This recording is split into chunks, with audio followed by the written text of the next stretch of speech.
अवतार मेहर बाबा की jai. Welcome everyone to this very, very special and sacred session on Baba's interment, which is actually on 7th of February. And today we are with dearest Baba lover Jimmy Uncle, Jimmy Khan from Mumbai, to share with us some important aspects right from the building or the creation of the crypt and the samadhi, which Baba did almost 38 years before dropping his body.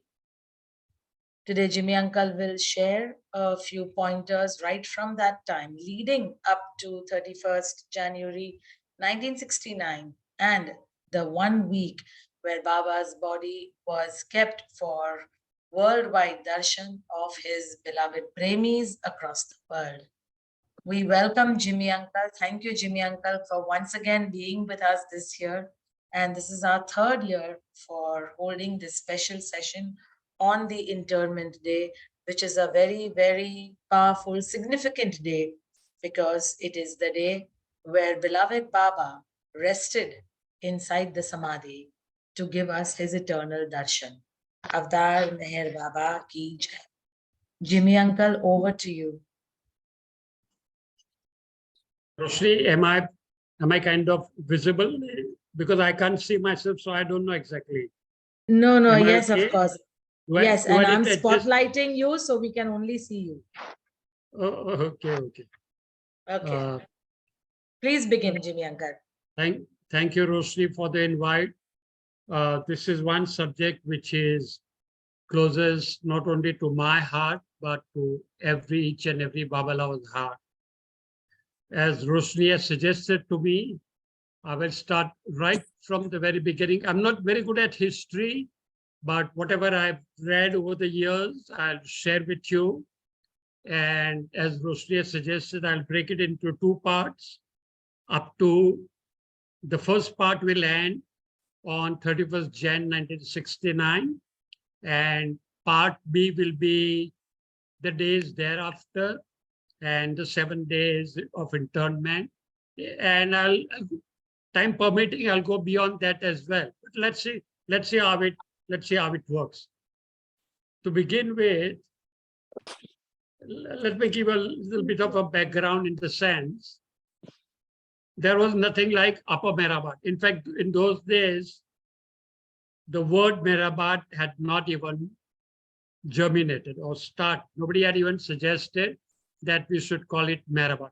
So there was no Mehrabad per se, but in the very early years, I'm talking about 21, 22, when the first time Baba went to this place near Arangaon, there was a post office, and a few of the males were housed in this post office, which was very close to the railway line. And thereafter, maybe after a year or so, the first women arrived. The word Mandli was still not coined. I repeat, the word Mandli was still not coined. Just 4 women arrived: Meramai's mother, Naldi Khorshid, and Naja. These were the 4 ladies that Baba invited, but they came and went. They didn't stay permanently initially. So there was nothing like Upper Mehrabad or the hill. But off and on, Baba would go to the hill. He would go inside the water tank. There was a ladder for him. And he would go inside this water tank and sit for a few hours, come back. So that was the genesis of the hill, or in today's language, Upper Mehrabad. Then Baba asked someone to dig a khadda. A khadda is not exactly a hole, but a dig out, kind of a dig out. So Baba would go into this khadda, in this dig out, and he would sit there, maybe with the help of a ladder or something, because there were no steps in those days. So Baba would go into this khadda and he would sit. It's officially recorded as khadda, and therefore I'm using the word khadda.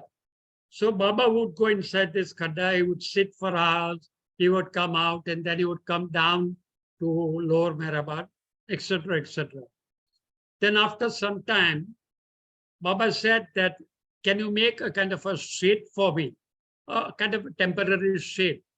So it was a kacha makan, it was a makeshift kind of four walls and maybe a door or whatever it is, and temporary shade.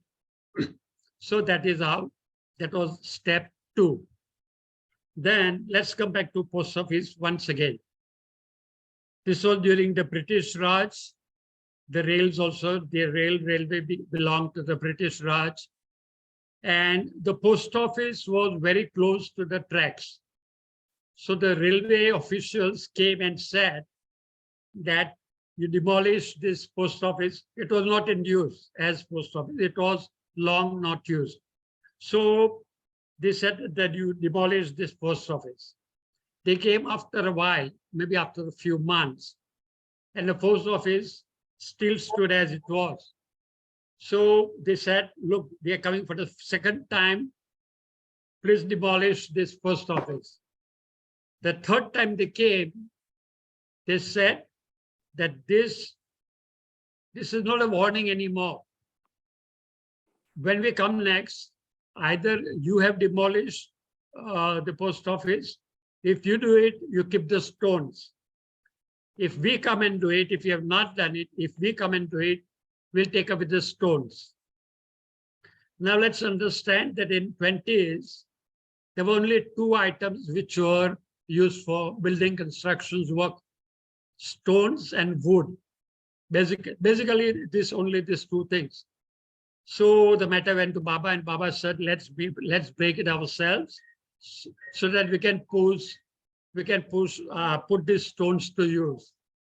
So the post office was broken, and Baba said, take all the stones up the hill. Now, I don't know how these heavy stones, they must have taken up the hill, but whatever it is, part of the stones were used for constructing the Samadhi. Now, I gauge and understand that by now, people got the idea that this is going to be Baba's Samadhi.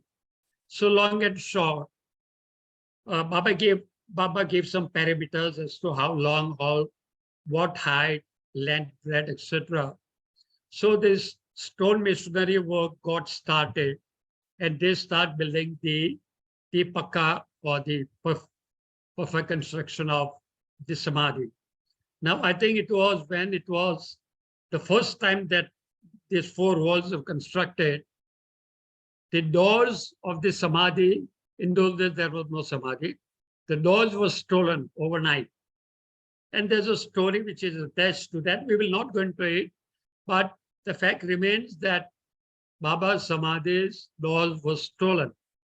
So now when this Pakka Makan or the Pakka Samadhi was built, this laws that we see came up. But the top was just kind of makeshift top with some planks, etc.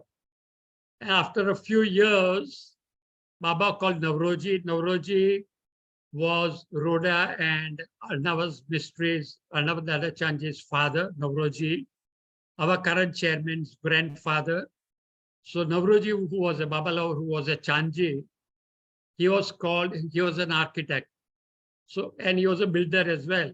So he was called and he was told to build a dome. So that is how Navroji built a dome as per Baba's specifications. Then after some time, the 4 emblems of the 4 great religions that we see, the 4 emblems, they were ordered in Bombay, in those days Bombay. So at Bombay, the 4 small structures depicting 4 religions were made. They were brought to Mehrabad and they were installed on 4 corners. So one day someone asked Baba, what about Buddhism? Buddhism is not represented. And on top of the dome, what you see, that golden color, is called the Kalach. So Baba said Kalach represents Buddhism. So that is how Buddhism also got into the. Very few people know that Baba said that this represents Buddhism. So basically, that's how the structure came into being. Just give me a minute.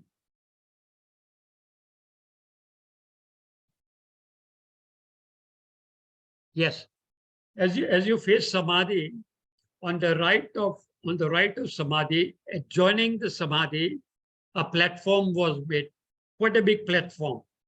And at the end of the platform, there were maybe 6 or 7 meditation cabins. That when Baba dropped his body, and when I went there, I'd seen these meditation cabins, and they were there for quite a while. And after a few years, the platform went, and the meditation cabins, they also went.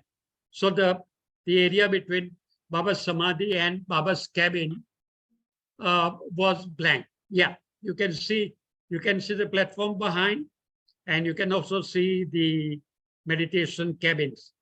When the Westerners came, I think it was in 56, that Baba took them up the hill, and that's what you see on your screen. Baba took them up the hill, and Baba took them inside also and explained, etc., etc.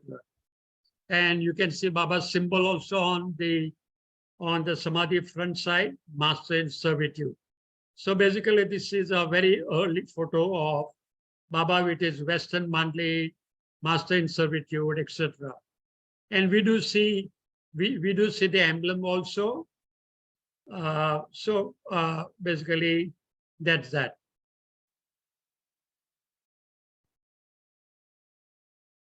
Okay.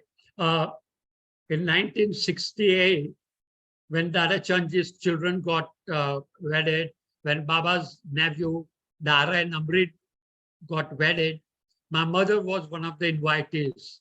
She had gone there in December 68. So after these functions were over, Baba told this Parsi group that had come from Bombay to go to Berazar and visit his Samadhi. So now Samadhi is a resting place, it's a solemn place. And they're all in a merry mood, in a happy mood. And to go and see Baba's Samadhi people were not happy to see Baba's Samadhi. But whatever it is, what Baba said, go and see my Samadhi. Now, what you need to understand is that Mehrabad was a no-go place for Baba lovers. As long as Baba was in body, Mehrabad was not a place where, Mehrabad, I beg your pardon, where you can just walk in. The orders were not to disturb Mehrabad, people should not go. So when my mommy went with the Parsi group, that was the first time that our mother saw Mehrabad. They went up the hill, they went inside the Samadhi, and they saw the blank, the crypt. They saw the crypt from which was there. They saw the crypt. So mom did come and tell us that after the celebrations, I, along with the others, went and I saw Baba's crypt. So that was that. Yes, during Baba's time, a lady painter, I think she was a Swiss lady, Helen Dam. She came to meet Baba. And Baba knew that she was a painter. So Baba said, would you do me a favor? Would you paint the inside of the Samadhi? Helen was thrilled. It's an honor for lifetime. And Helen was given an assistant to help her because they had to put up a scaffolding, and Helen would go up the scaffolding and do the paintings, slipping on her back like Michelangelo did. So she was given an assistant as well. So that is how she did it. Now, yes, this is it. Now, Helen was looking for a theme as to what theme she should be using inside the Samadhi. Now, this is the first time a Swiss lady is in India. She is in a place where there are only locals. And she saw all the locals from Pimpalgaon, Arangaon, etc., etc. And she made these people as a medium to paint. And this is what she painted. Now, according to me, this is not the original painting, because over the years, this painting faded. And Baba, and painting faded, but by that time, I think Baba had dropped his body, etc. So this was repainted by someone else. I don't know. Now, can you go back to that frame, please, Roshni?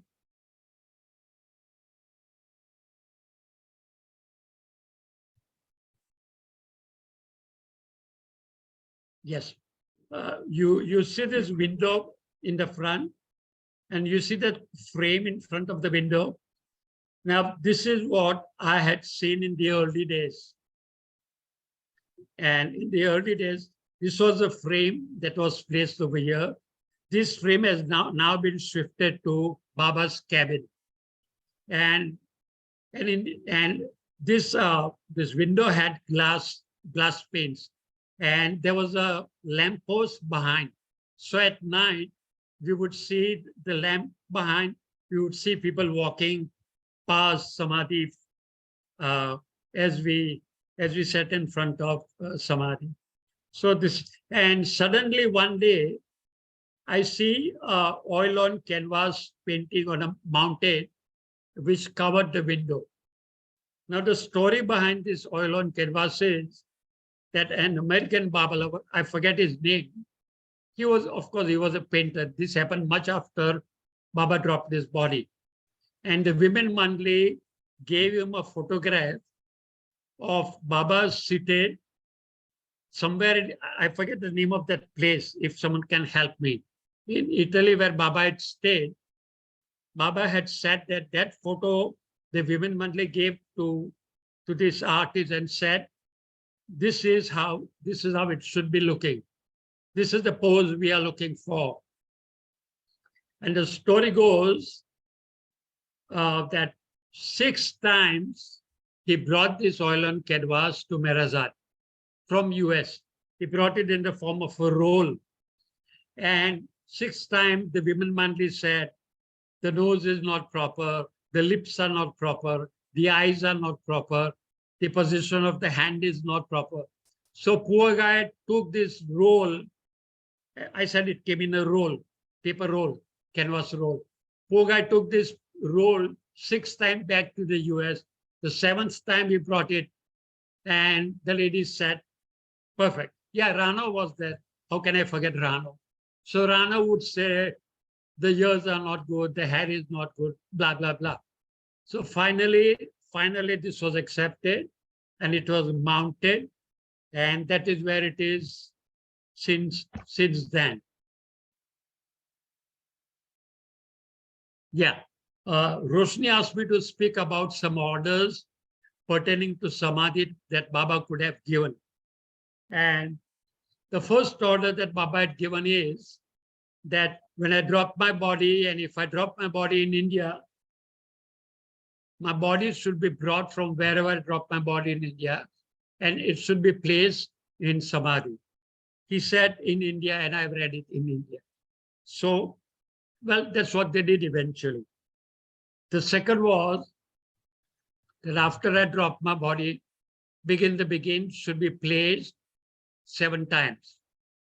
Now, some of you may know, some of you may not know that the body was brought and it was first put in Baba's cabin, not directly in Samadhi. It was put in Baba's cabin.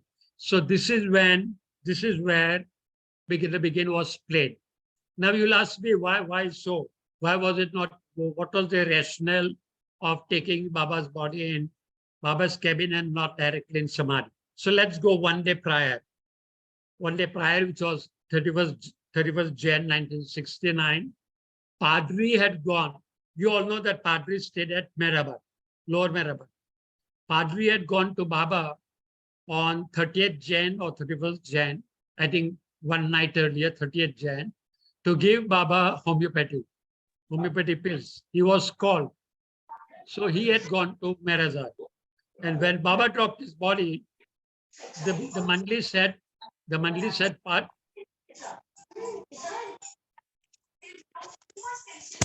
So Mandli said so. No, there's a disturbance at the back. I'm waiting.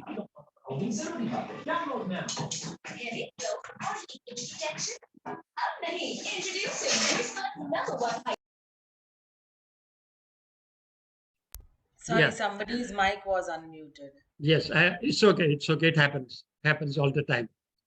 So Padre Kaka was at Merazar. So the mandli said, Padre, please rush. Padre, please rush to Merabad and prepare the samadhi. Now, what exactly do you mean by prepare the samadhi? That the crypt was as it is. The crypt was, there was no earth on the crypt as such, but at the base, there were tiles. You know, in India, we call it ladis. It was clad with tiles, clad with ladis. So Padre goes to Merabad, he goes up the hill.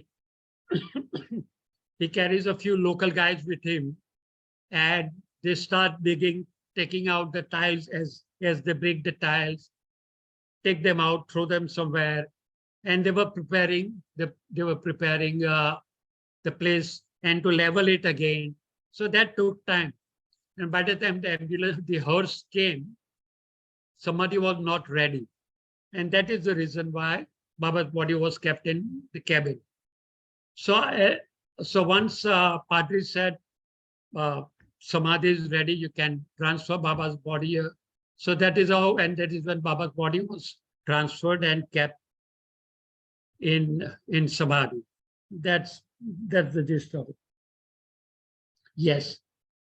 Baba had also said that Mera's body should be kept as it is on the right of, as he slept on the right of my samadhi, and monies to the others he gave option of either cremation or burial, and all the ladies chose to be cremated.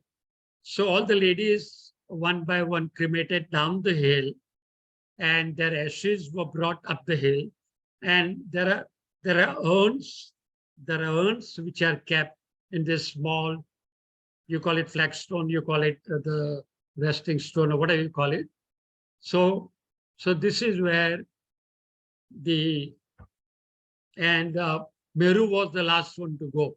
She being the youngest, Meru was the last one to go.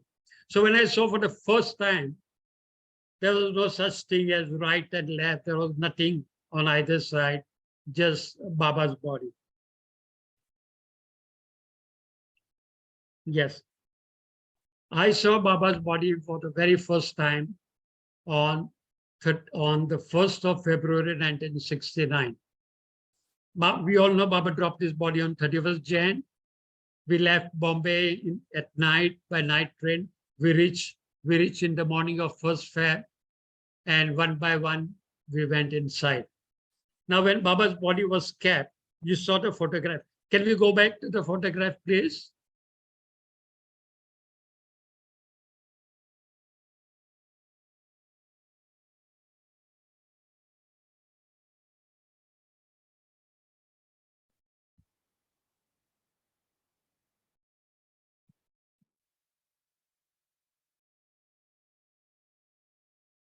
Just 1 second, it's taking some time. Yeah, take your time, take your time.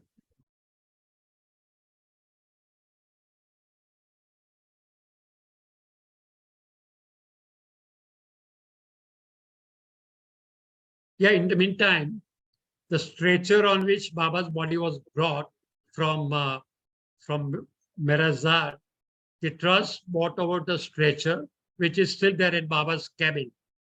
But the hearse or the ambulance in which Baba's body came, and after Baba's body was taken out of the hearse went down the hill. And as it went down the hill, it just stopped dead. When I say it just stopped dead, I mean, it just stopped that. The engine became cold, the engine seized. They had to bring specialist mechanics from Ahmednagar so that they can come and start the ambulance. It didn't start. It just didn't start. The logic being that on this stretcher and in this ambulance or hearse, whatever you call it, it should not be used again for any other human. That was the rationale. So the stretcher was brought over, the hearse was dead, and that's it. So eventually a towing crane was brought and the hearse was towed away literally, and it was sold for scrap. So that's the story of the stretcher and the hearse. समझता है ना अच्छा मैं बात सुन लो सुन लो अच्छा ये सुन लो. Okay, as you see Baba's body laying in peace, you see on all over his body, you see this blackish brownish pieces. These are ice blocks. All over you see ice blocks. Though it was January, February, in the afternoon, and this is a stone structure, don't forget. And stone gets very hot.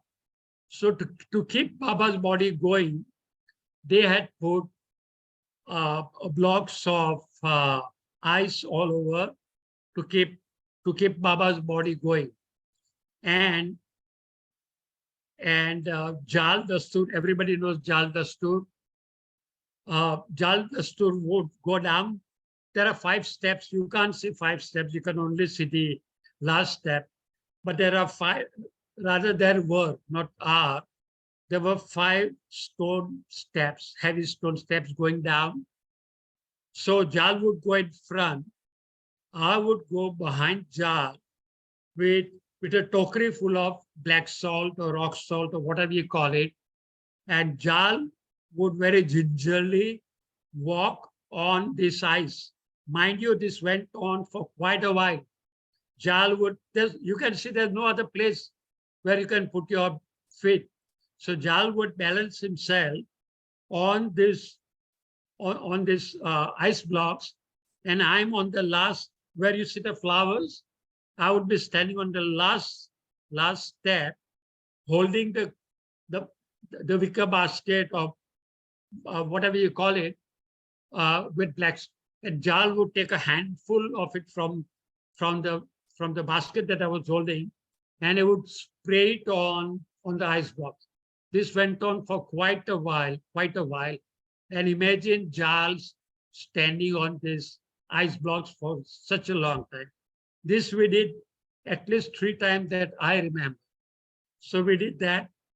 Then we would sit, the 3 of us on either side.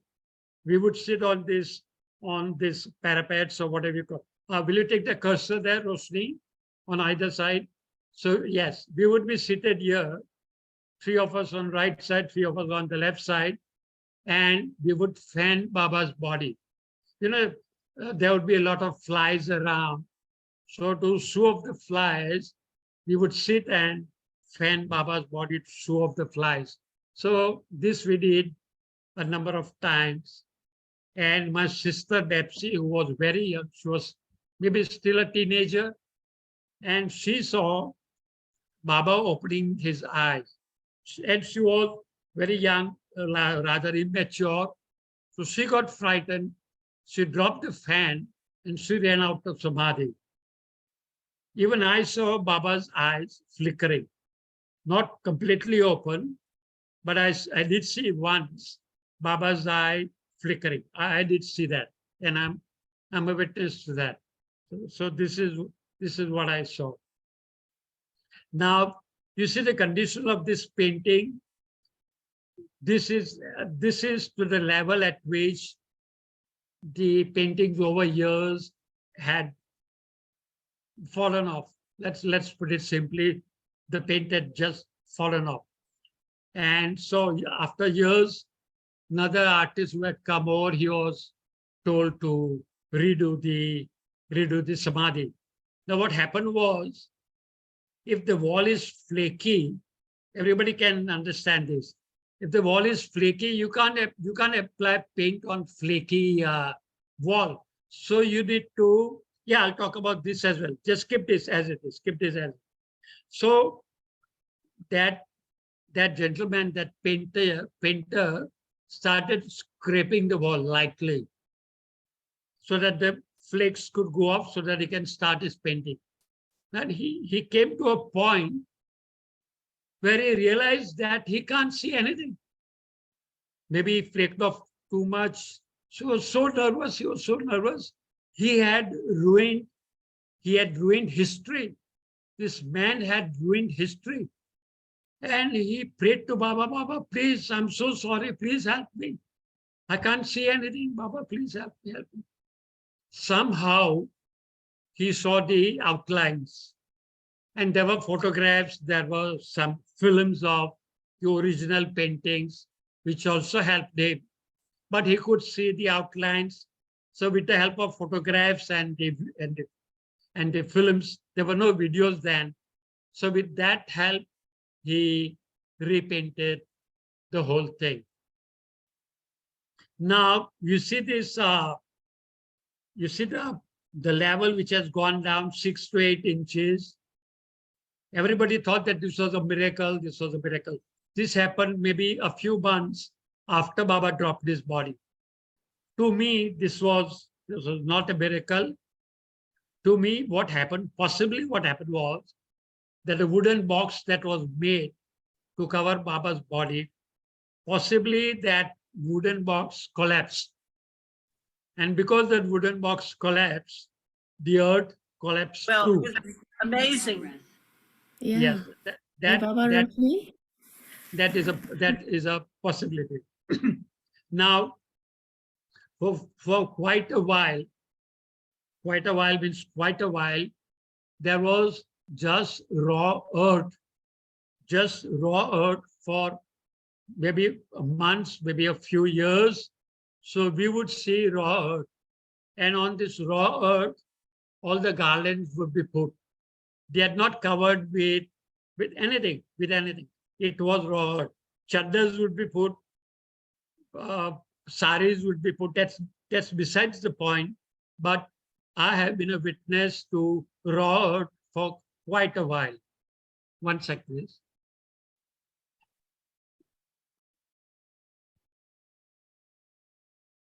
Then the Mandli decided that befitting Baba, we should have a kind of a tombstone. Sorry, not tombstone. A kind of a stone on Baba's crypt as such. So Rana went to Italy and she scouted for the best stone that she could, best marble, pure marble that she could find. And she laid her hand on one and she gave the specifications to this craftsman and told him to cut according to what she wanted or the Mandli wanted. Then the Mandli had also given her the wordings that could be etched in gold. It's called etching. That could be etched in gold on the stone. So finally, Rano came back and this stone, which weighs a few tons, it came by ship, and that took some time. Finally, by a truck, it was brought to Upper Mehrabad. Now you got to imagine how they unloaded this, what do you call it, a big crate, like something like a crate weighing tons, how they load it from the truck. That's possibly an easier task, but to open up the crate and to switch this marble without touching anywhere, to dig it, to take it inside the samadhi, they must have taken it vertically inside. That's the only way the stone could have, the marble could have gone inside. And what they used was muscle power and ropes. These were the only two things they had in their powers to use. This was done again under the supervision of Padri Kaka. And then now it has gone this way. You got to make it horizontal and then slide it in proper place without even a slight niche anywhere. A very clean work. Now there was an American there at this point in time, and he filmed the whole gamut of things as to how it was done. Sadly for history, sadly for us, we don't know how this was done, because this film was given to Padri, but that's the end of it. That's the end of it. Nobody knows where the film is. Nobody has been able to tell whether it is in archives, it's not in archives, whether it is gone forever. But well, that is that. So this is the stone slab. Now Roshani was telling me was something like slab 1 and slab 2. Roshani, what exactly did you mean?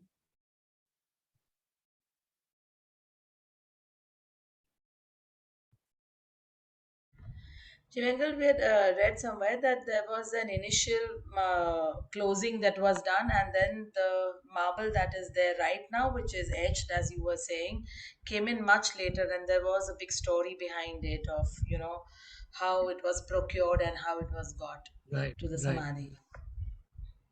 No, when you say it was originally closed, what exactly have you read? I had read that there was a there was another piece of marble first there, and then this subsequently came after it got ready and everything, and with great certain difficulties that went through, this was brought and then this was kept. So I wanted to clarify what was that story actually. To be very honest, Roshni, I've been going to Samadhi for the last 54 years, and I've not seen any other marble or any other closing. This is the only thing that I remember, and my memory serves me well. But if I have to stand corrected, no issues on that. We want you to clarify that. That is why it was Okay, just so a conversation.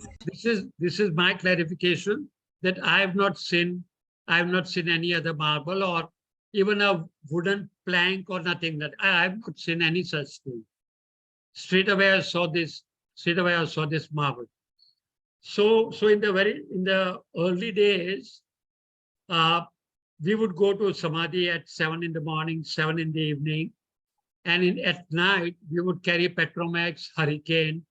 There were no lights. Mehrabad had no lights for years together. So even up the hill, we would carry a Petromax, Hurricane, lantern, whatever you call it. And one of them would be placed inside the Samadhi, and a couple of them would be outside the Samadhi. And when the artist started, before the artist started, we would go inside the Samadhi. We used to do Baba's Aarti morning and evening inside the Samadhi. Well, if it was overcrowded, some had to stand outside, but most of us were inside the Samadhi, and we did the artists. I do not recollect music and sing song in the very early years. Just the artists. That's it. I don't recollect. Maybe I stand corrected, but that is my recollection. Then after years, the shade, the shade where we do Aarti today, the shade came into play, the benches came into play, the rugs came into play, and then the musicians started sitting there, and the organ and the guitars. These are all gradual metamorphosis, as I call things. Things started growing gradually. So this is what I have been a witness to. Now, the women mandli from time to time would come from Merezar. On some good days, they would come from Merezar. They would go first into the water tower. They would sit there for a while. And after a while, the women Mandaliya, along with their deputies, would come out from the east room. For those who know east room, they know where is east room in the water tower. So from the east room, they would come and they would go inside the samadhi. The doors would be closed and they would sit inside for a while. And again, the door would be open and they would go back to the east room or they would go back to Mirazat. Now that also went on for some time. Now, just give me a second.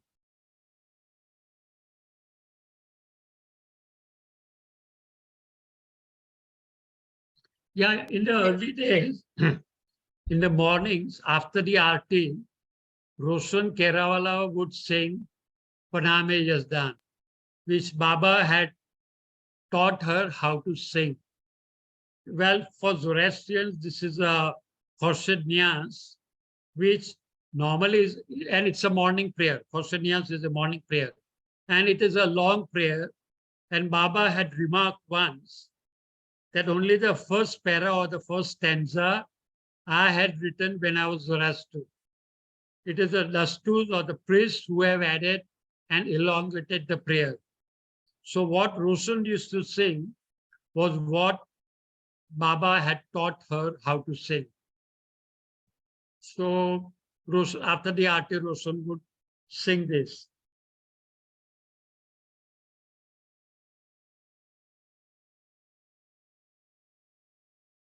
Give me a minute. Jimmy uncle, in the meanwhile, can I just read this part from the booklet, The Tomb Shrine, about Please, the please do. So in the booklet, The Tomb Shrine of Avatar Meher Baba, it reads, on January 31st, 1969, Avatar Meher Baba dropped his body at Mehrazad and his body was brought to Upper Mehrabad to be buried. As the coffin and tomb were being prepared, Baba's body was kept inside his cabin on the stretcher that is still there. His body was then placed on the lid of the coffin and lowered into the crypt. It was kept surrounded by flowers, and according to hints given by him, his body was uninterred for 7 days so that his lovers from around the world might have one last chance to see his physical form. There was no sign of decomposition when the box of the coffin was placed over his body and buried on February 7th. The Italian Carrara marble slab over Baba's tomb was installed by Padri in late 1971. The exterior colors of the Samadhi were chosen by Mehra and Mani in the late 1980s, and a complete restoration of the original building was done in 1990. In 1991, in lieu of a stained glass work by Charlie Morton for the north window, Mani decided that his painting should be installed there instead. Today, the Samadhi is the most sacred place at Mehrabad and the heart of the legacy that the trust caretakes for humanity. Avtar Meher Baba ki jai. Yeah. Yes, Jimmy, uncle, please. Yeah. In the early days, it was Mansari. We all know Mansari stayed near the water tower. So in the early days, it was Mansari who opened the lock in the morning and who led the artists, morning and evening arti. After her demise, it was Rhoda Mistry who took over. For a few years, she did this job. And upon her moving to Mirazat, it was Dolly Dastur who took over.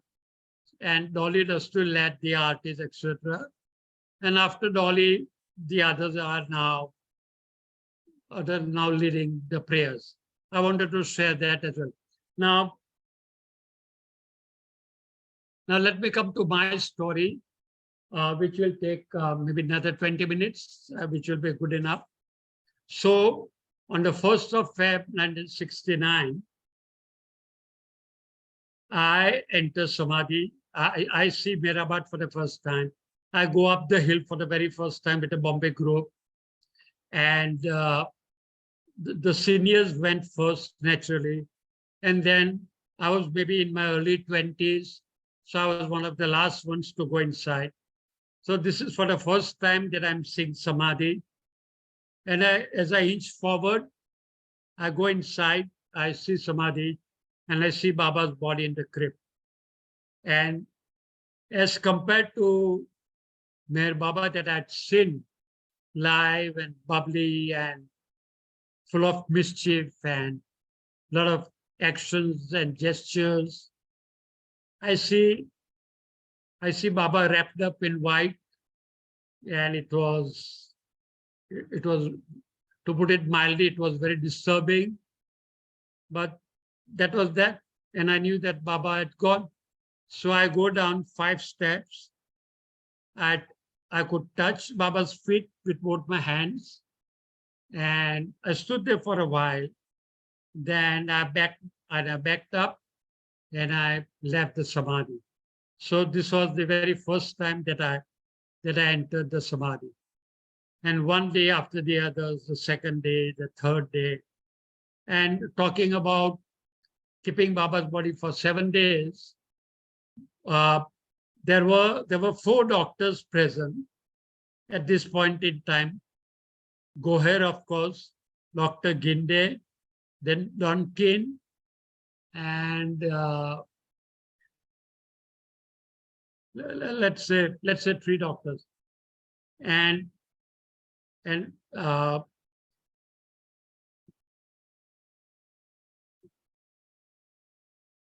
Ginde, being a very famous neurosurgeon of Bombay, he didn't like the idea to keep Baba's body. So he would impress upon the trustees to close Baba's body at the earliest. And there was this tussle between the trustees and the doctors, whether to keep the body going or not to keep the body going, etc. I beg your pardon. Let me go back to the marble slab, because this is important. When the marble slab arrived, Padre saw pink veins on the stone, on the marble stone. For whatever reason, he didn't like the idea of the veins being on the marble. He said, over my dead body, this stone is not going inside. This marble is not going inside.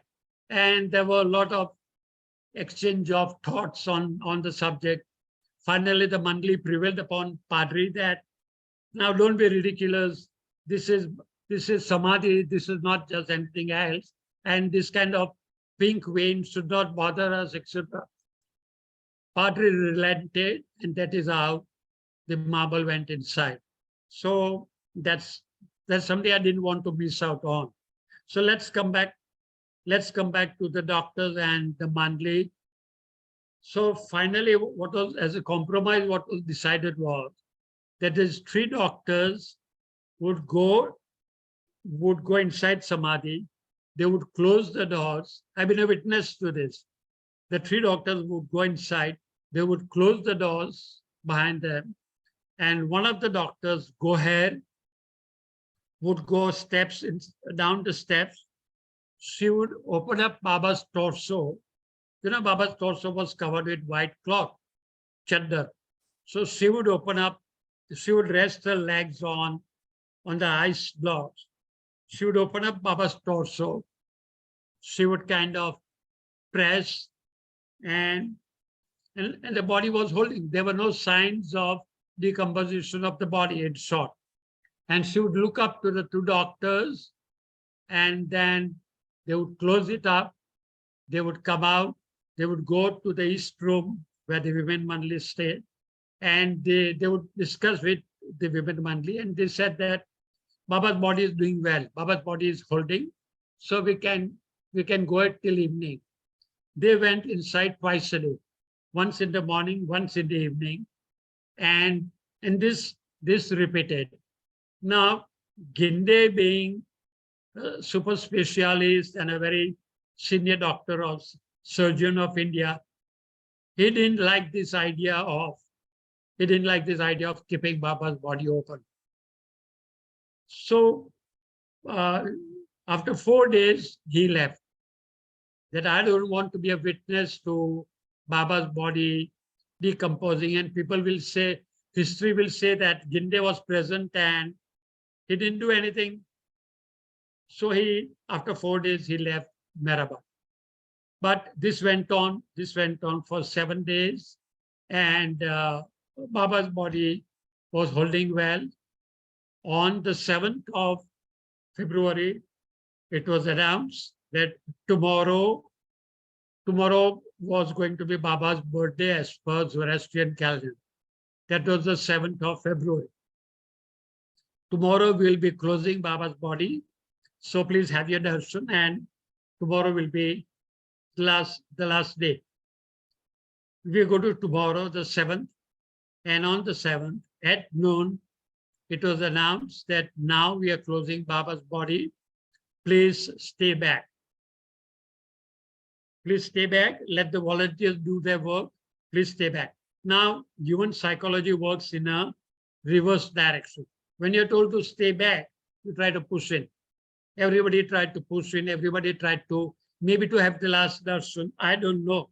But there was this kind of mayhem going on. And there were 3 policemen wielding their lathis, their batons, and they were pushing people. And I realized that this is it. I've been here for 7 days. This is it for me. So I walk out from there, and I go and sit myself. Today, what is the museum? That is the West Room. It has a niche. It has a green door. It has a niche. So I sat in that niche, wanted to close my eyes and be at peace with myself. After a while, Meru comes running from the East Room. The East Room is behind, and the West Room is in the front. So Meru comes running from behind, and she wanted to go to Samadhi, but she saw me. She saw me seated there. She said, Jimmy, get up, Jimmy, get up. And there was a wicker basket full of roses, red roses. It was a big thing, maybe 1.5 foot tall. It was that big, a basket with all red roses. And Meru hands it over to me and says, give it to Jal and tell him that, oh, Baba's body is not closed, and you put it on Baba's body before it is closed. So I'm with this, these flowers are from Mera, and Mera wants to convey. So I go from behind Baba's cabin, because there was lesser crowd at the back. So I go from behind Baba's cabin and I said, please side, please excuse, flowers from Mera, please excuse, please side. So I make my way from behind Baba's cabin. I go behind the Samadhi, and I come from where Mera's tomb is. I come from there, and I come in the front. And fortunately, Jal was at the door. He was inside the Samadhi, but he was facing outside. So I'm telling Jal, these are the flowers from Mera, and these are to be put on Baba's body. And I hope Baba's body is not covered. But in hindsight, I think that Baba's body was already covered with the box that you talked about, Roshani talked about. And the roses were kept, I presume, on the box. Now, what did I miss? Which part of history did I miss? Because, and in a way good for me. What I missed was, because I went there, because I sat in the niche, I never saw the box. I never saw the box. I had never seen the box where it was kept these days.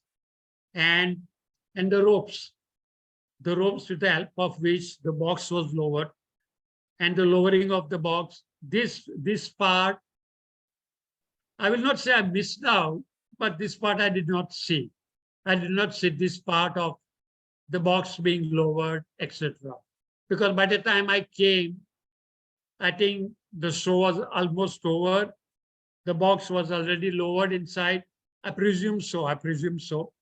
Because when they carried the box from from outside, inside the samadhi, that part I had not seen. So long and short, the flowers were accepted from, yes, why I say that I came late and the box was already lowered is, the moment I gave flowers to Jal, immediately Jal says, Jimmy, get me the earth, get me the earth. Matti lao, matti lao. Now, if you say, get me the earth, I gave a completely blank look to Jal. I gave a complete blank look to Jal because I didn't know what he meant. I didn't understand what he was trying to say.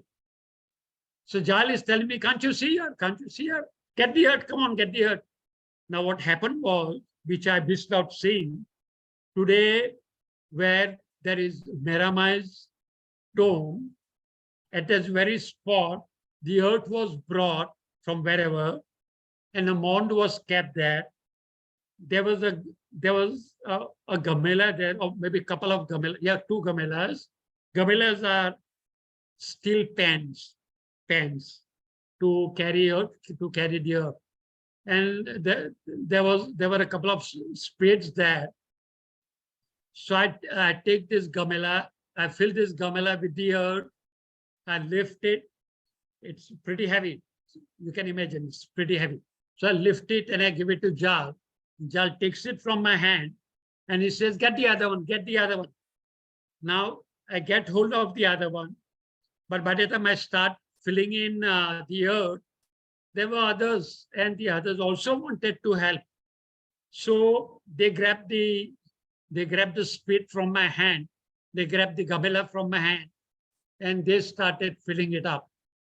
So my job was done. I had brought the flowers for Baba, the last flowers to enter Samadhi, I'm happy to say, went through my hand. The first earth that covered Baba's body went through my hand. I was happy in a sense. Maybe in retrospect, I would say I was happy, but that is it. Then I realized that my work is done. So I backed out, I moved out. And then after everything was done, the volunteers started. You know who were inside Samadhi. You've seen a number of films of who were inside Samadhi when Baba's body was lowered. So one by one, they all came out. And by 1 o'clock, everything was over. And for one last darshan, one by one, we went inside, we bowed down. This time, we are just touching the mitti or the earth, and that is it. And we came out. And by afternoon, by evening, everyone moved out. They went. The next day, we go up the hill, and there is Erach, and we are telling her, not me, the seniors were telling Erach that we take your leave, we are going now. So this, I have heard Erach saying this, that everybody is gone. They are still ringing in my ear after 54 years. Everybody is gone. You are also going away. This happened at Sabha Mandap, where today there is Sabha Mandap. Erach was standing there and he's telling the elders that you're also going away. Everybody has gone away.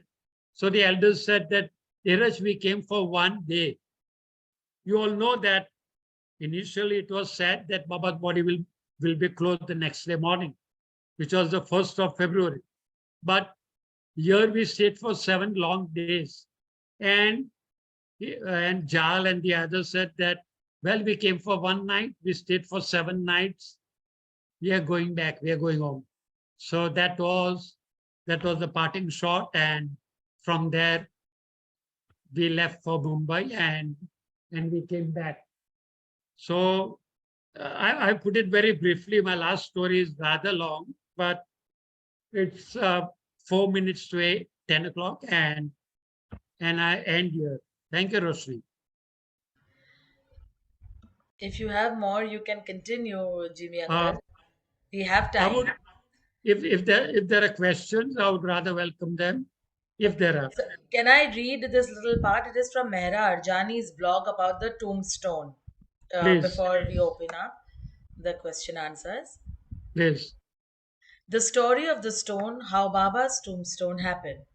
All of us have seen it, we have all bowed down to it. But how did this particular slab of marble come to be blessed to become the Avatar's tombstone in his Samadhi?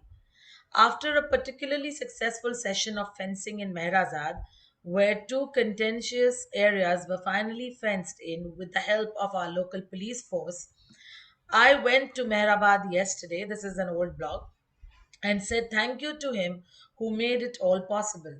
Later, while I was treating Meherwan Jasawala, before he went to bed, we started reminiscing about the tomb, and then I asked Meherwan if he remembered how we got the marble that now forms Baba's tombstone.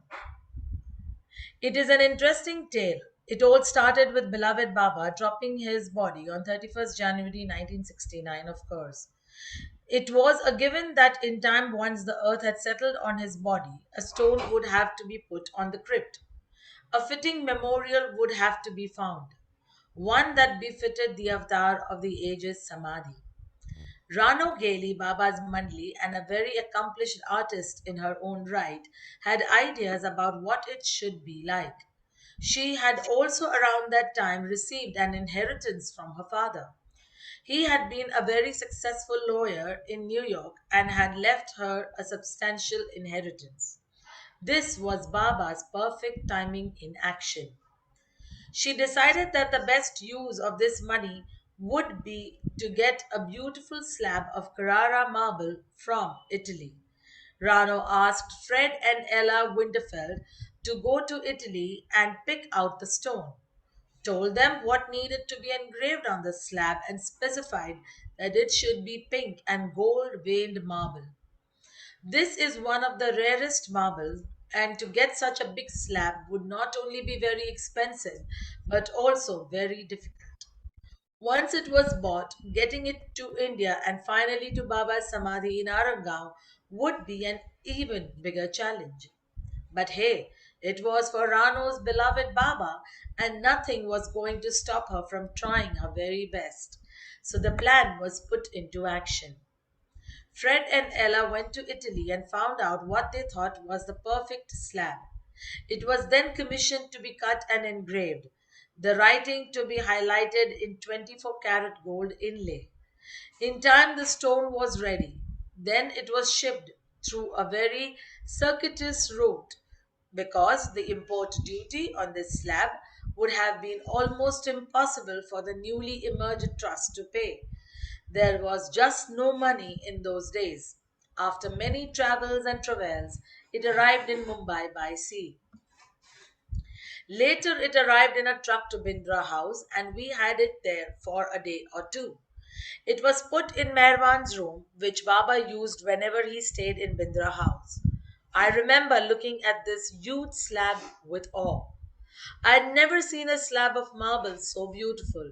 It was waiting to be collected and transported to Mehrabad, where Padri had a team of 12 workers, all strong men, drilling daily to pick up this huge weight and carefully put it in place over Baba's crypt.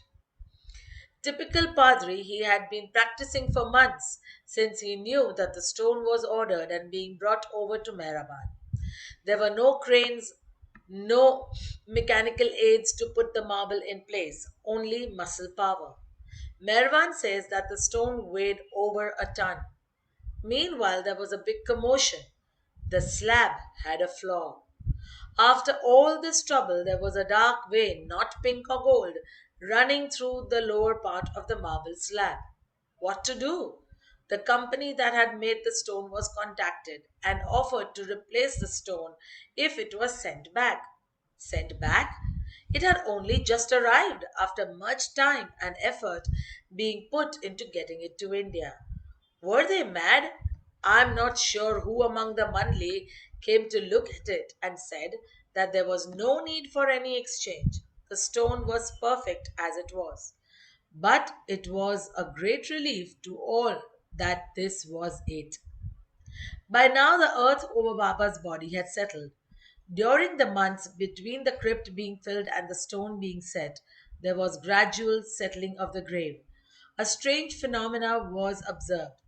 There was a deeper depression where Baba's head was, and a very strong scent of roses came out of that part. It filled the tomb with the fragrance. I remember going to take darshan around that time and smelling this fragrance and feeling a deep happiness that Baba was everywhere now, and he was telling us so. When the marble arrived in Mehrabad, Padri's workers executed the maneuver flawlessly. The stone was home. It had come to wear its destiny through many lifetimes as stone had brought it to the avatar's final abode on this gross plane. This is a unique twist to the ending of this story. Pink and gold veined Carrara marble is very rare. So rare that the Italian government banned its export. Mervan says that this was probably the last slab to be exported, and then there was no more. Baba allowed Rano's wish to be fulfilled because she loved him so. Avatar Meher Baba ki jai. How beautiful is that? So we open the room for questions. If any questions or anything anyone has heard and wants to ask or clarify with Jimmy Uncle, please unmute or put up your digital hand and we'll unmute. Anybody wishes to ask anything or share any experience of your parents or family members who were there during the interment or during that 1 week when Baba dropped his body? I need to go. Okay. I would like to thank you, Jimmy, very, very much. It was very special. And it's for me, I didn't know a great deal of it. And I'm very grateful to you. Thank you. My pleasure. My pleasure. Jai Baba. Yeah. Jai Baba. Thank you, Inka. We have Tim who would like to share. Yes, Tim. Yes, well, it's not sharing. I just was very moved when I heard the story that Mansari told my wife Neela. I can't remember the whole story, but I think it's when Baba's body was moved from the cabin to the Samadhi. They used to cover it with a sheet. And it was covered with a sheet. No, after the earth. You explain, Neela. Yes, after the earth was there, and they used to cover it with sheet, and then these little balls, keeping the sheet in place. And so she used to come in the morning to open, but before she'd opened it, she could see there's a little space between the two doors. She could see that something was moving inside, but everything was closed. I mean, the windows were closed, door was locked. What could it be? She couldn't see the feet or head. She could just see this white. And when she got inside, there was nobody there, but the sheet had moved as if, like when you get up out of the bed and you move your bedclothes like that. She said the sheet was moved like that. So she quickly put it all back properly. But there was a wonderful fragrance, roses. And she then sent one of the little boys to go down to Padri. And he was bathing at the time, so he didn't come straight away. So she sent the boy again. She wanted him to check what is happening. He came up and he could also smell this. And he turned to her and he said sharply, "Are you wearing perfume?" She said, "No." And of course, it was, she would never, I never knew her to wear perfume. But it was amazing. But at another time, she's also seen as if Baba had come out of the window, as if the window had opened and somebody came out. So she said she saw these things. And one last thing was when the body was first brought up, and Padri said to her, "You look after, stay here with the body." And he was getting the prepared with the men, and she was looking. Now she felt quite hurt because she had not seen Baba for some time. She could only go and see him whenever he called. Otherwise, she had to stay within the railway line. So she had not been able to see him before the end of this point, you know. She felt quite hurt, and she was just looking at Baba, and she said to me, she's told me about this, that he opened one eye opened, and he winked at her. Like, don't worry, this is all just a show. It is, after all, he always said to Bauji also, I'm not this body. You know, body is just body. He is the one, he is our Almighty, he's the highest of the high. And she was so comforted by the fact that he just winked at her like that in his humorous way. And she felt, ke in Gujarati ke mari laaj, evane mari laaj rakhi. I'm sure you all understand that. Like he looked after her in that sense. I hope this makes sense. Yeah, we were reminded of that when Jimmy Bai, you were talking about how Baba opened his eyelid. Oh, not So, open it. He said he saw it fluttering. Fluttering, yeah. Thank you very much. It's wonderful to hear. Thank you for allowing me to speak. Wonderful to hear you talking, and thank you, Roshani, for showing the pictures. Thank you so much, Tim, and Leelaji, thank you so much. Yes, indeed. This was the same story connected to the title, The Fragrance on the Hill, right? About the roses, fragrance coming out from the Samadhi. Yes. And oh, there was one more thing. Before this, where this she had seen the sheet moved and all that, a few days before, Donkin had come up, and he spent quite a lot of time in the crypt, you know, in the Samadhi. Then he went over to see her, had a cup of tea with her, and spent a bit of time. And then he went back to the Samadhi, and then he left. Actually, he passed away within 4 days of that time. But during that time, this fragrance lasted 4 days. It was so much so that people sort of got to hear of it and kept coming up to sort of as if something great, you know, of course it is great, but Baba wouldn't want want people to sort of think in anything else except that he's there always. And obviously Donkin must have had a very close experience with Baba, because this fragrance was amazing. But that was for 4 days, all over the hill. You know, it was just really beautiful. But Mansari talked about this, and it was such a special experience for her. Of course, she had been, from that point on, she was looking after the Samadhi. She would lock up, she would open. And so she was seeing this all the time, whatever changes might happen.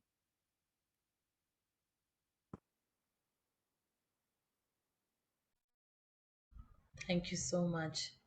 Would anyone else like to share anything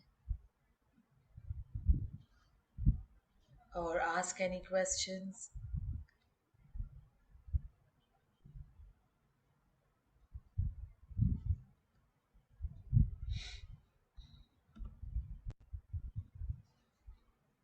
Thank you, Neeraji, once again, and Tim for the lovely share.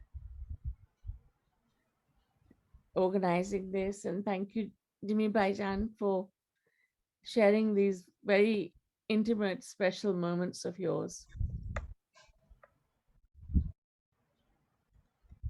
Yes. Anyone would like to ask anything? Any questions?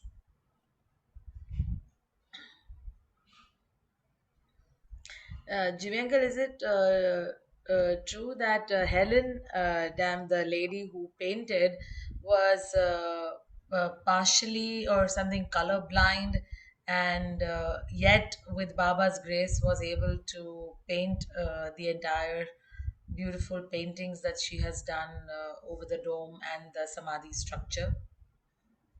I have not read. I have not Okay. read about it, but what I've read is uh, the lady who has painted the murals in MPR, she is colorblind. Bill Lopez's wife, second wife. She is colorblind, though she has done these murals in the dining room.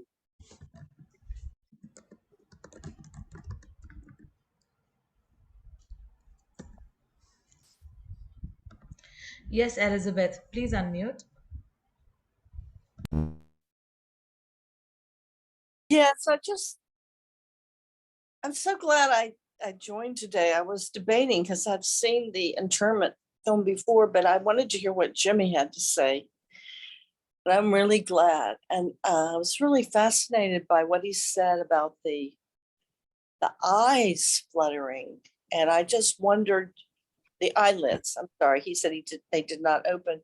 I just was wondering if he could talk about that a little bit more, but also talk about what his thinking and feeling, so mind and heart at the time and then later upon reflection. And I also just wanted to say that I have smelled a fragrance. I don't know if it's the same fragrance, but the most incredible fragrance. It doesn't exist in this world, but it's similar to a combination. This was at the Samadhi, and and it started on the side, on the right side, where the women mandali were, and it got stronger and stronger and stronger until I got to Little Corched. And I took huge breaths. I must have looked like an idiot to people because I would bow down and take in a huge breath. But, and I didn't know what in the world it was. All the flowers had been removed. And Dolly was there at the Samadhi. She was handing out prasad at the time. I said, Dolly, what does that smell?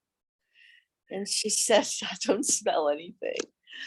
And, I think I asked several other people, and I said, well, is it the flowers that they've removed from the Samadhi? Because it was toward the end, probably of an evening Samadhi, Archie.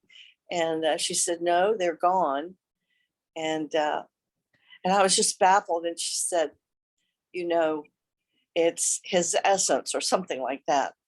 And that's the only explanation. And I have often on smelled that fragrance again, just in little whiffs, nothing like in India.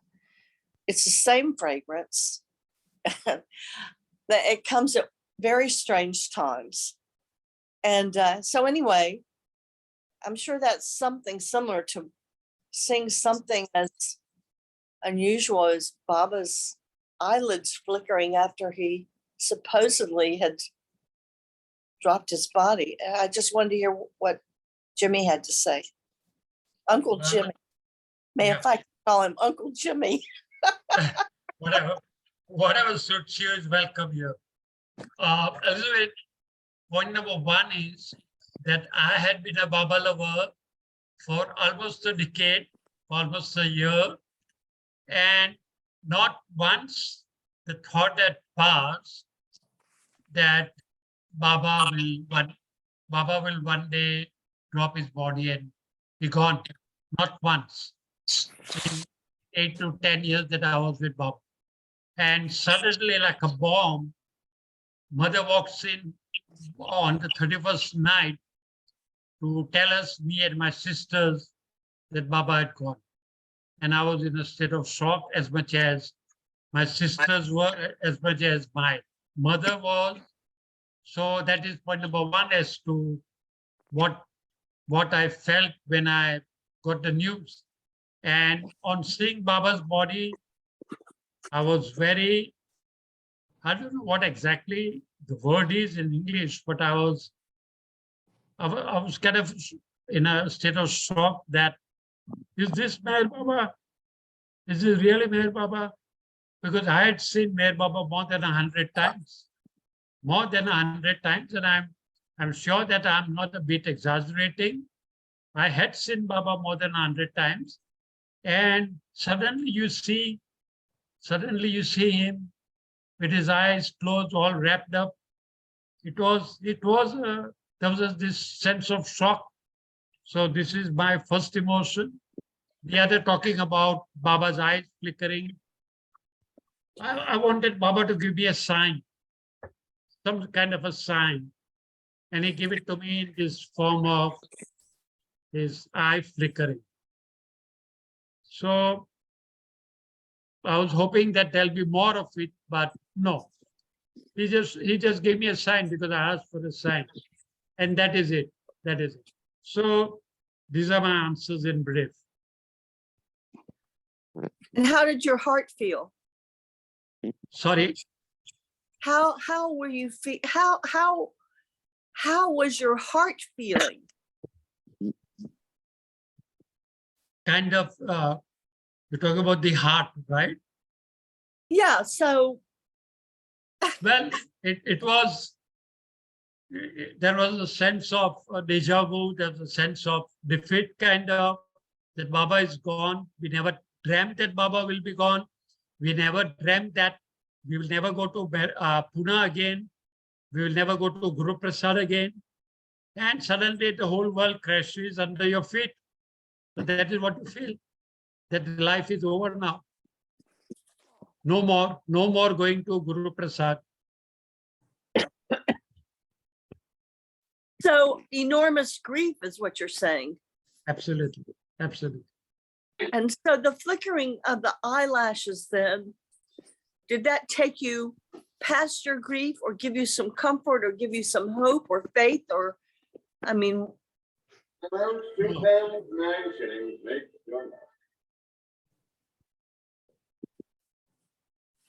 No, the answer is no. The grief continued for a while.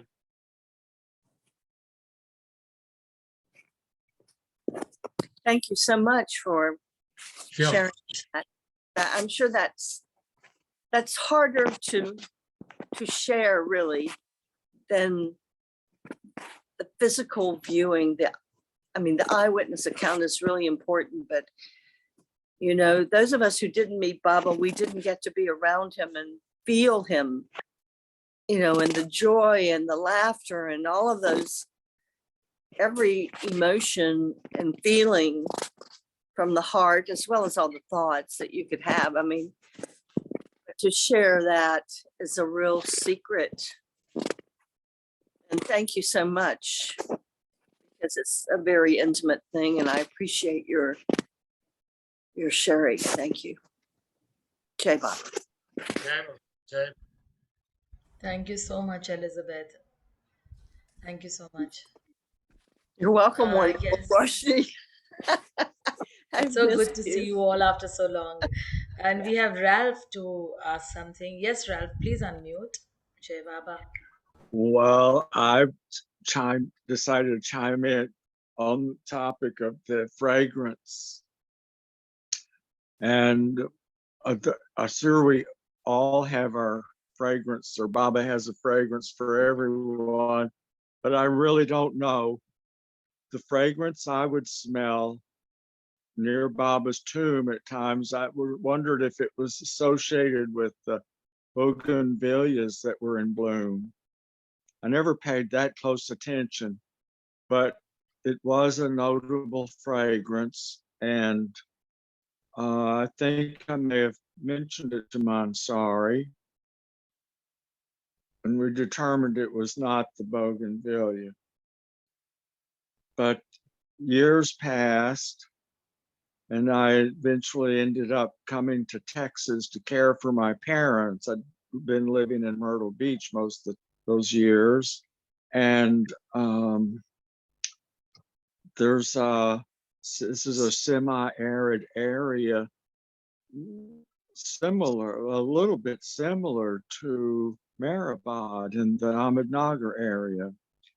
And one day, we live out in very rural area, and strolling across the landscape one day with my dog, I caught the scent that I had smelled at Maribod. And I just froze in my tracks and was transported to the most amazing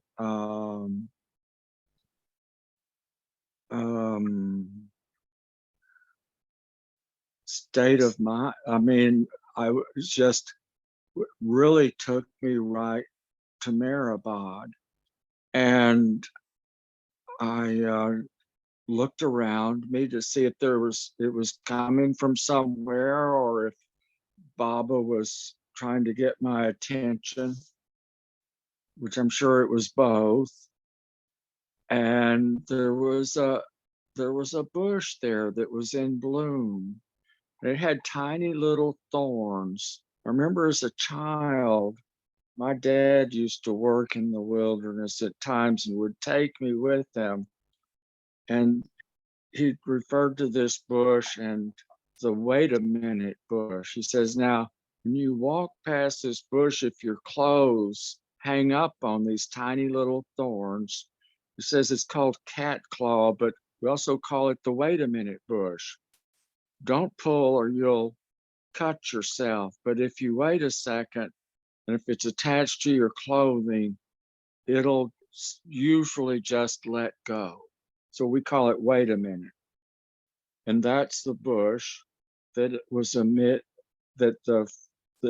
bloom, that cat claw or wait a minute bush, and it has a more universal name, and I can't remember it at the moment. But I did vouchsafe, over time, that when that bush is in bloom, that aroma was present, was about it. And it is a really ethereal, heavenly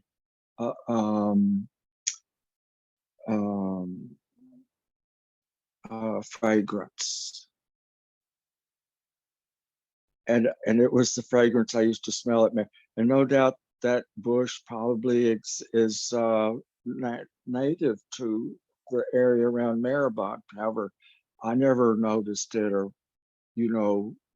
went to the trouble to look for some physical evidence of where that fragrance came from. But it may also be, and who knows, I just wanted to share that. But regardless of where it came from, it was coming from the nature here.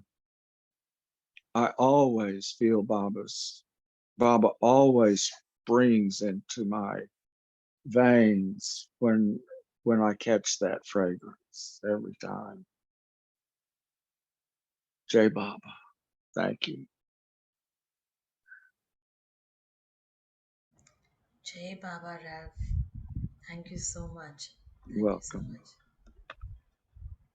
Is there anyone else who would like to share anything that you know, that you've heard from any older Baba lovers?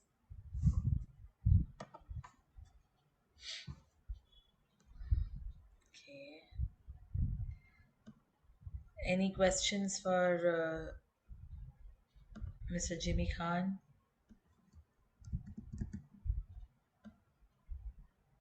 All right.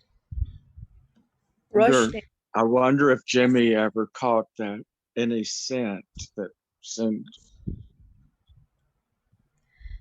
related to Baba's assurance that he wasn't going to leave us or something, anything of that nature. Well, I heard earlier that Baba did mention to the women party that I will be sleeping. Something like that. Not Sleep. exactly verbatim, but to the effect that I'll be in coma, something like that. So when Baba did actually pass on, the women party were not ready to accept what the doctors had to say, that Baba had already gone. And they just kept telling themselves that Baba is in a state of coma and he will he will rise again. Even my mother, even my mother told me that Baba will rise. But I was in my early 20s and I knew that no, Baba is really gone. He's not going to wake up, he's not going to come back. But the women monthly believe that Baba will wake up again. So that's the answer. Jai Baba. I will read this short paragraph from the Trust's website about the Samadhi murals and Helen Dam. In 1938, Baba instructed Swiss artist Helen Dam to paint the interior of his future tomb with colorful murals.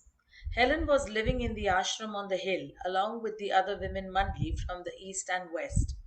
The walls and dome of Baba's tomb had recently been built above the crypt he had long used as a place for his seclusion work. Another Swiss Baba lover living in Baba's ashram, Hedy Mertens, assisted Helen in painting the murals in Baba's tomb. Her account from an interview in an unpublished collection compiled by Ove M. Wittstock gets quite lively when she describes the fun they had with the painting. There was a bamboo scaffolding constructed inside for painting the upper walls and the dome.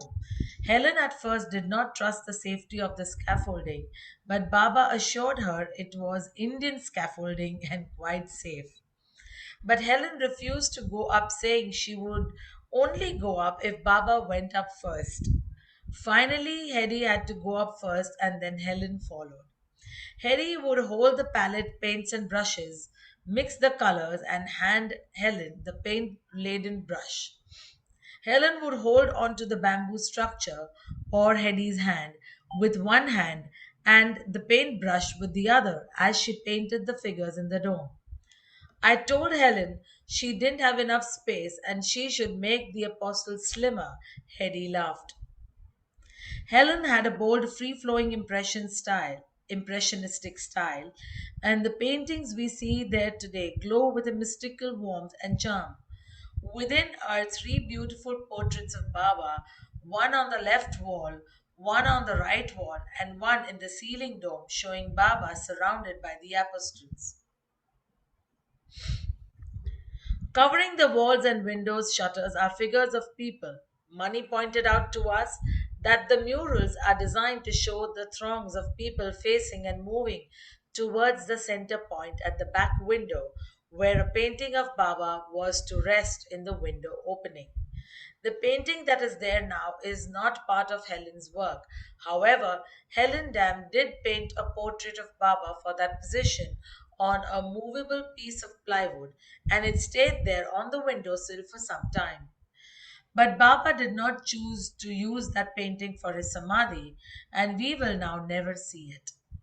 In 1940, after Helen had left India, Baba had it removed from the Samadhi and indicated he didn't care for it. He asked another of his artists, Rano Gali, to paint his portrait and to use that board, in other words, to paint right over Helen Dam's painting. Rano used to tell us that it was quite painful for her to paint over another artist's work, and she pleaded with Baba to be allowed to use a fresh canvas. But he was adamant, and she had to do as Baba asked.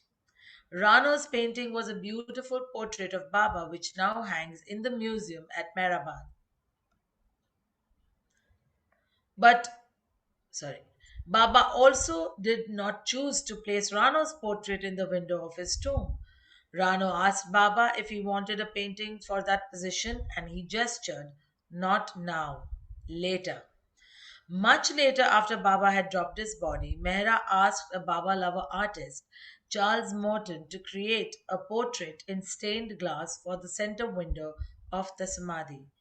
Charlie worked for years on the project in consultation with Mehra, Mani, and Rano, first creating a painting before approaching the work in glass. In 1991, Mani decided that the completed painting should itself be installed there.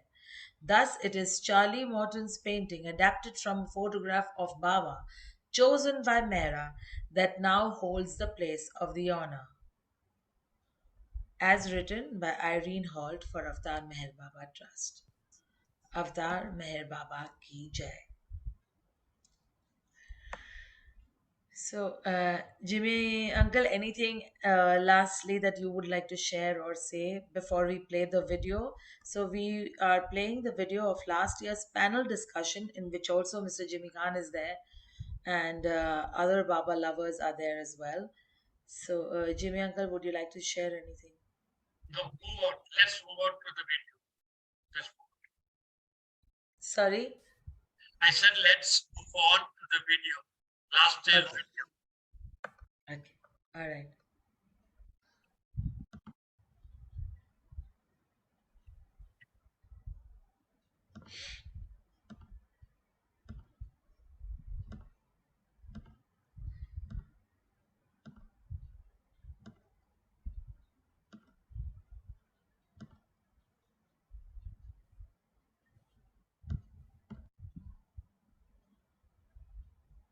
Well, it's amazing.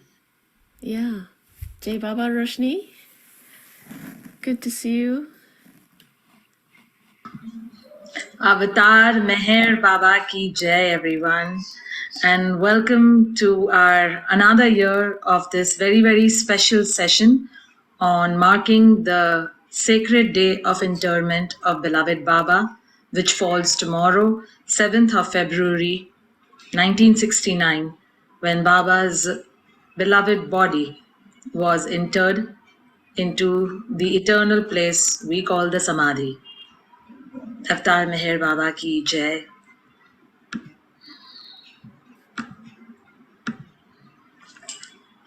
So today, to mark this special day, we have got with us 5 Baba lovers, very, very dear ones to all of us. Meher Verma from Mumbai, Pratap Ahir from Pune. Just to share that out of these, Meher Verma ji is no more. She went to beloved Baba last year in 2022. Vinod Khilnani from Mumbai, Jimmy Khan from Mumbai, and dear Arvind Lak from US. And they are going to share their experiences of what they felt, what they heard, what they experienced around them on this sacred day while they were there as youngsters, teenagers, with their parents or family members on the 7th of February 1969. They will also share any other incidents in the preceding days from 31st of January up to leading 7th February 1969. Before we start with Meher Aunty,